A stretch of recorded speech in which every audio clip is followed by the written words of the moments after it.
Hello అండి, అందరికీ నమస్తే. Welcome to Pavana's food hub. ఈరోజు వీడియోలో పెసరావకాయ ఎలా పెట్టుకోవాలో చూద్దాము.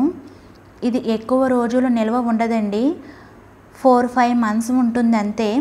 కాబట్టి మనకి ఎంత కావాలో అంత క్వాంటిటీలో పెట్టుకోవాలి. మరి తయారీ విధానం ఎలాగో చూసేద్దాం.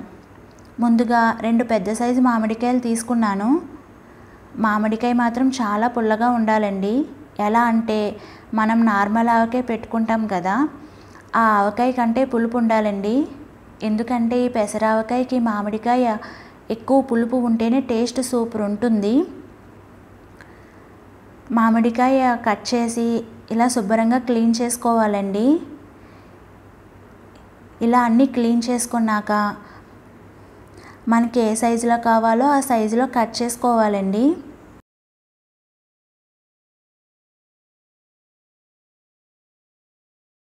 నేను ఇలా చిన్న ముక్కలుగా కట్ చేసుకున్నాను. ఇప్పుడు ఒక బౌల్లో 1 గ్లాస్ పెసరపిండి వేసుకోవాలండి. పెసరపిండి మెత్తగా ఉండాలి. మిక్సీ పట్టుకున్నాక కంపల్సరీ జల్లించుకోవాలండి. 1 గ్లాస్ 3 మ్యాంగో కారం వేసుకున్నాను. 1 గ్లాసు కారానికి 1 గ్లాస్ పెసరపిండి వేసుకున్నానండి. పెసరపిండి టేస్ట్ ఇంకొంచెం కావాలనుకునేవారు ఇంకో గ్లాస్ పెసరపిండి యాడ్ చేసుకోవచ్చు. అలాగే 1/2 గ్లాస్ కన్నా కొంచెం తక్కువగా ఉప్పు వేసుకోవాలి. ఉప్పు టేస్ట్ని బట్టి ఎక్కువ తక్కువ యాడ్ చేసుకోవచ్చు. నాకైతే ఈ మెజర్మెంట్లో ఉప్పు కరెక్ట్గా సరిపోయిందండి. ఇలా 3 కలిసే వరకు కలుపుకోవాలి.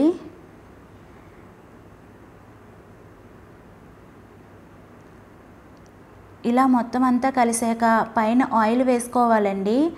ఆయిల్ కొద్ది కొద్దిగా వేసుకుంటూ ఉండాలి.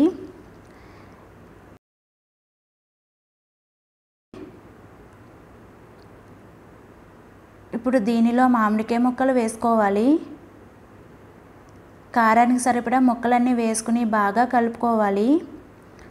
కలిపిన తర్వాత పైన ఇంకొంచెం ఆయిల్ వేసుకోవాలండి. ఆయిల్ అంతా వేసుకున్న తర్వాత మూత పెట్టుకోవాలి. ఆ రోజంతా అలానే ఉంచాలండి. ఆ తర్వాత రోజు ఒకసారి 4 మూలలా బాగా కలిసే వరకు కలుపుకోవాలి. ఇలా అంతా కలుపుకున్నాక ఒక ప్లేట్ తీసుకోవాలి. ప్లేట్ పైన ఒక కవర్ వేసుకోవాలండి. ఇప్పుడు దీనిపైన పెసరావకాయ వేసేసుకోవాలి. ప్లేట్ మొత్తం అడ్జస్ట్ చేసుకుంటూ వేసుకోవాలి. ఇలా అంతా వేసేసుకున్నాక ఇప్పుడు దీనిని ఎండలో పెట్టుకోవాలండి. ఎండను బట్టి 2-3 days పెట్టుకుంటే సరిపోతుంది. ఇలా ఆవకాయ మొత్తం ఎండిపోవాలి. ఇప్పుడు దీన్ని ఒక బౌల్లోకి తీసేసుకుందాం. ఈ ఆవకాయ ఎండబెట్టుకోకపోయినా టేస్ట్ బాగుంటుందండి, కానీ నిల్వ ఎక్కువ ఉండదు. 15 days లేదా 1 month ఉంటుంది అంతే. ఇప్పుడు ఒక ప్యాన్లో ఆయిల్ వేసి హీట్ అయ్యాక ఇంగువ వేసుకోవాలండి. 2 minutes వేడి చేసుకోవాలి. దీన్ని ఒక బౌల్లోకి తీసుకుని చల్లారనివ్వాలండి.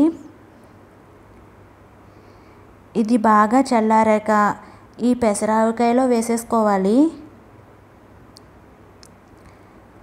ఇలా వేసేసుకున్నాక బాగా కలిసే వరకు కలుపుకోవాలండి.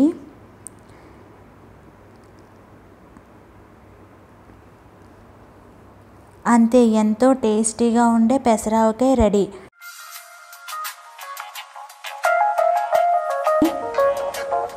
మరి మీకు ఈ వీడియో నచ్చినట్లయితే లైక్ చేసి సబ్స్క్రైబ్ చేయండి. Thank you for watching.